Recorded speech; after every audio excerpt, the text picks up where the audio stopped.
Penjabat Wali Kota Lok Sumawe Imran meninjau langsung lokasi kebakaran pada Sabtu 1 Juli di Desa Batupat Timur, Kecamatan Muara 1, Kota Lok Sumawe, Aceh. Kebakaran diduga akibat korsleting listrik, menghanguskan 8 unit di rumah semi permanen pada Sabtu dini hari. Tidak hanya sandang pangan, pemerintah juga memberikan bantuan kemudahan untuk proses pengurusan administrasi surat kependudukan, bantuan tempat tinggal, bantuan kesehatan, hingga trauma healing kepada para korban. Bantuan yang diberikan tidak hanya berasal dari Pemko, melainkan dari pemerintah Provinsi Aceh dan program CSR. Penanganan akan dilakukan secara berkelanjutan, terutama tempat tinggal dan kesehatan para korban.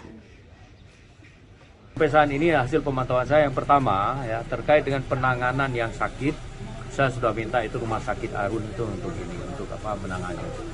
Artinya apa? Kalaupun ada yang sakit itu, saya sudah minta itu dinas kesehatan maupun itu dinas Pak Kadis Sosial tadi ya untuk langsung berkomunikasi dengan rumah sakit Arun. Imran juga meminta kepada warga agar meningkatkan kewaspadaan terhadap hal yang dapat mengakibatkan kebakaran. Terlebih, saat ini kondisi cuaca di Kota Lok Sumawe telah memasuki musim kemarau. Imran juga mengimbau kepada masyarakat agar tidak membuang puntung rokok sembarangan yang dapat memicu kebakaran. Dari Kota Lok Sumawe, Provinsi Aceh, Trifani, Kantor Berita Antara, mewartakan.